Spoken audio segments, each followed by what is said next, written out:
Om Namo Bhagavate Ramakrishnaya. Lessons for Life from Swami Jagadatmananda.Page's inspiring bestseller Learn to Live, Volume 2, Chapter 1. Give up worries and anxieties. It is very important to know the true nature of death in order to overcome fear and suffering. This point is discussed in the present episode. Sorrow and death. What is this death? Isn't it a terrible thing? Yes and no, say our sages. For ignorant men, death is terrible. For men of wisdom, it is not, they say from their spiritual experience. Death is a most important event in life. But it is very strange that even intelligent, educated people do not think of it.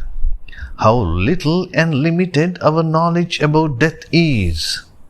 And then we claim to be intelligent and enlightened. Those priests and religious men who claim to have unraveled the mystery of death and its aftermath may say, offer your tributes and gifts, and reserve your seats in the heaven. Be assured of your future. However, they won't encourage people to probe into this profound subject. Man observes people dying around him, relatives leaving the earthly abode, and is surprised. For a moment he feels sad. Then he may perhaps console himself by telling, everyone has to die sooner or later. But he often refrains from asking the question, what is death? What is beyond death? Of course, he is shocked when close relatives expire. He feels intense agony of the parting caused by death, feels helpless, dejected, and profusely sheds tears. But after a few days, gradually he overcomes the grief. He gets immersed in the daily routine of life. When death approaches him, he dies unprepared, in utter agony, pain, and fear. Most people die like vermin.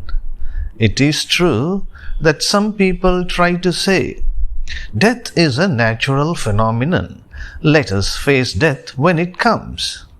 It is a subject that is evaded, ignored by our youth-worshipping, progress-oriented society.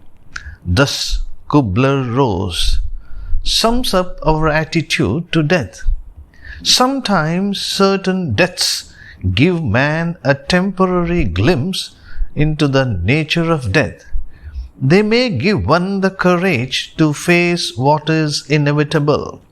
These real events, experiences, tend to instill a sense of courage. But man remains frightened as long as he does not understand the phenomenon of death. A couple had a 7-year-old son. A brief illness terminated his life. Seeking relief from the grief, the parents moved to the south.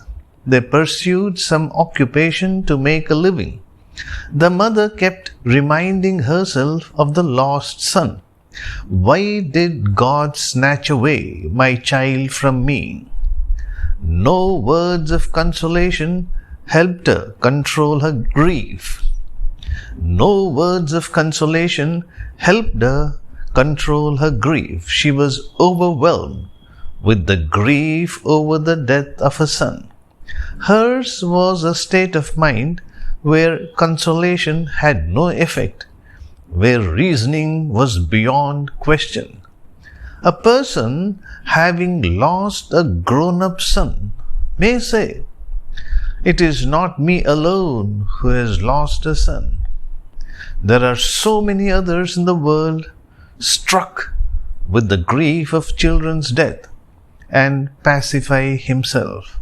In truth, it is just a practical adjustment with death, a matter of reconciliation with the inevitable. Only a man who has understood the true nature of death can remain serene and courageous in such circumstances. Only a man who has understood the true nature of death can remain serene and courageous in such circumstances. Tomorrow we will be discussing how do we react to suffering. How do we react to suffering? Om Shanti Shanti Shanti Harihi Om Tat Sat Shri Ramakrishna Arpanamastu.